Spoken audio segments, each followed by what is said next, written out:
Welcome everyone, join us today as we delve into the legacy of punk rock's legend Joey Ramone, the iconic frontman of the Ramones.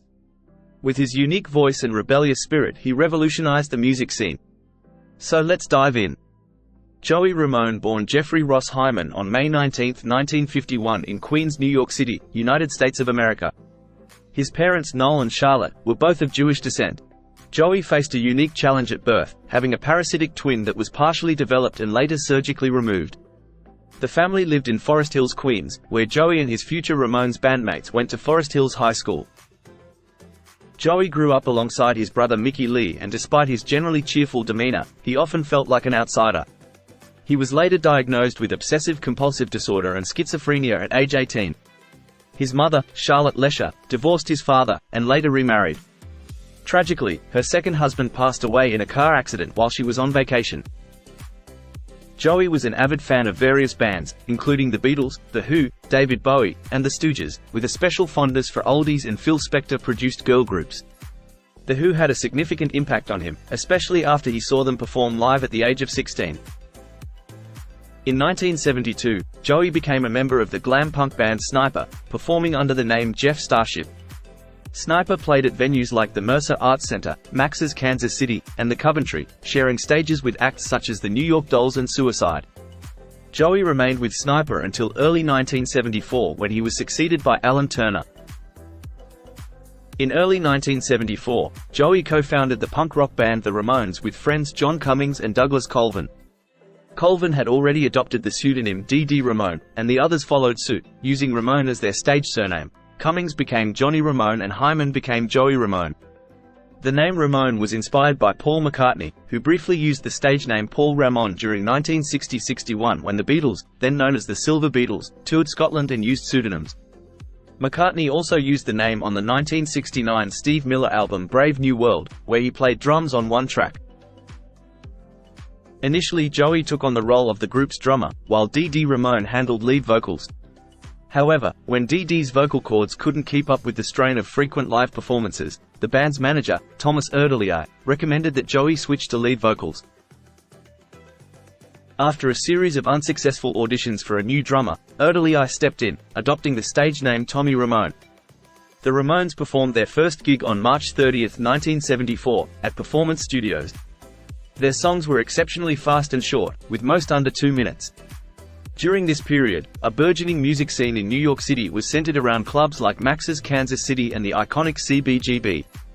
The Ramones debuted at CBGB on August 16, 1974, and quickly became regular performers, playing there 74 times by year's end. Their energetic performances, which often lasted around 17 minutes, caught the attention of Seymour Stein from Sire Records, who signed the band in late 1975. Joey, with his unique presence as the frontman, played a significant role in establishing the Ramones as pioneers of the emerging punk scene. The Ramones entered the studio in February 1976 to record their debut album, Ramones. The album featured 14 tracks, with the longest, I Don't Want to Go Down to the Basement, barely exceeding 2.5 minutes. Although the songwriting credits were shared among the band members, D.D. Ramone was the primary contributor. Despite receiving enthusiastic reviews from rock critics, the album did not achieve commercial success, peaking at only number 111 on the Billboard album chart. Their subsequent albums, Leave Home, and Rocket to Russia, were released in 1977. Produced by Tommy Ramone and Tony Bongiovi, a second cousin of John Bon Jovi, these albums marked a shift in the Ramones' career. Leave Home, although not a major chart success, featured Pinhead, a song that became iconic with its chant of, Gabba Gabba Hey. The album also included a high-energy cover of the classic, California Sun. Album Rocket to Russia, on the other hand, was more successful, reaching number 49 on the Billboard 200. On December 31, 1977, the Ramones recorded It's Alive, a double live album capturing their energetic concert at the Rainbow Theatre in London. The album was released in April 1979. In 1978, the Ramones released their fourth studio album, Road to Ruin, which marked a departure with its inclusion of acoustic guitars, ballads, and longer songs, none of which had been typical of their previous work. Co-produced by Tommy Ramone and Ed Stasium, the album failed to break into the Billboard Top 100. Following their film debut in Roger Corman's Rock and Roll High School in 1979, legendary producer Phil Spector took an interest in the Ramones and produced their 1980 album End of the Century.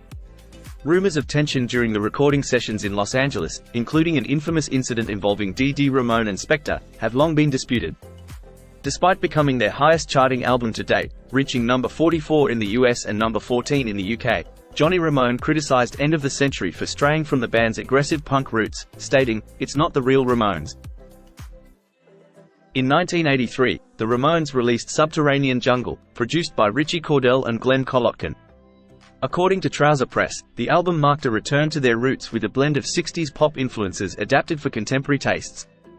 It represented a departure from their traditional breakneck punk rhythm. Subterranean Jungle peaked at number 83 on the US charts, marking the last time the band would crack the Billboard Top 100. In 2002, Rhino Records reissued the album with 7 additional bonus tracks. Following the album's release, Markey was dismissed from the band due to his struggles with alcoholism. His replacement was Richard Reinhardt, who took on the name Richie Ramone. After the release of their first album with Richie, Too Tough to Die in 1984, produced by Tommy Erdely and Ed Stasium, the Ramones returned to their original sound. AllMusic's Stephen Thomas Erlewine described it as having jackhammer speed rhythms and short, terse statements. In 1985, their prominent release was the British single Bonzo Goes to Bitburg, penned primarily by Joey in protest of Ronald Reagan's visit to a German military cemetery.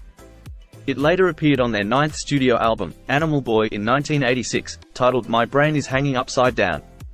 Richie's tenure with the band ended in 1987 due to financial disputes with Johnny over merchandising rights, leading to his replacement by Clem Burke from Blondie, briefly known as Elvis Ramone. Markey, having returned sober, rejoined in September. The Ramones' 11th studio album, Brain Drain in 1989, received mixed reviews but boasted their highest charting US hit, Pet Sematary. They signed with Radioactive Records in 1991 and released Mondo Bizarro in 1992, certified gold in Brazil. Acid Eaters in 1993, a cover album, preceded Adios Amigos in 1995, their final studio release. Following a farewell tour, the Ramones played their last show on August 6, 1996, at the Palace in Hollywood, later released as We're Outta Here. Joey Ramone's diverse musical journey included several notable ventures outside of the Ramones. In 1983, he collaborated with the Seclusions, singing alongside his brother Mickey Lee on a cover of Nothing Can Change the Shape of Things to Come. This project featured Jimmy Destri, Holly Beth Vincent, and others. In 1985, Joey joined Artists United Against Apartheid, led by Stephen Van Zandt, contributing to the song Sun City, with icons like Bob Dylan and Bruce Springsteen, protesting South Africa's apartheid policies. Throughout the 90s, Joey remained active, appearing on Helen Love's album and headlining Rock the Reservation in Arizona with his band, The Resistance. He explored diverse covers and Ramones classics, showcasing his eclectic tastes. Additionally, Joey co-wrote and recorded Meatball Sandwich with Youth Gone Mad, and served as manager and producer for the punk band The Independents. His final vocal recordings were backup vocals on Blackfire's album One Nation Under, adding his voice to tracks like What Do You See, and Lying to Myself before his passing. Personally, Joey remained unmarried and childless throughout his life. He was in a relationship with Linda Daniele for a few years, but their relationship ended when Linda left him and later married his bandmate Johnny Ramone in 1994. The situation strained Joey's relationship with Johnny, whom he reportedly never got along with during their time in the band. Despite this, Joey remained focused on his music career with the Ramones. In 1995, Joey Ramone was diagnosed with lymphoma, a battle he kept private until March 19, 2001, when news of his illness surfaced.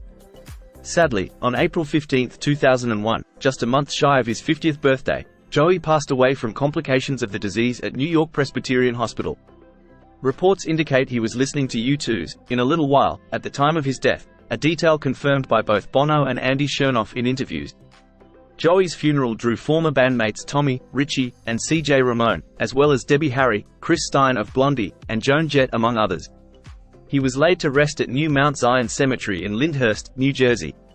Following his passing, Joey's solo album, Don't Worry About Me, was released in 2002. The album includes the single What a Wonderful World, a rendition of the classic by Louis Armstrong. And there you have it. Thank you for watching our tribute to Joey Ramone. His influence on punk rock and popular music remains undeniable, and his legacy continues to inspire new generations of musicians. If you enjoyed this video, please like and subscribe for more insights into the lives of music's most unforgettable figures. Take care and bye for now.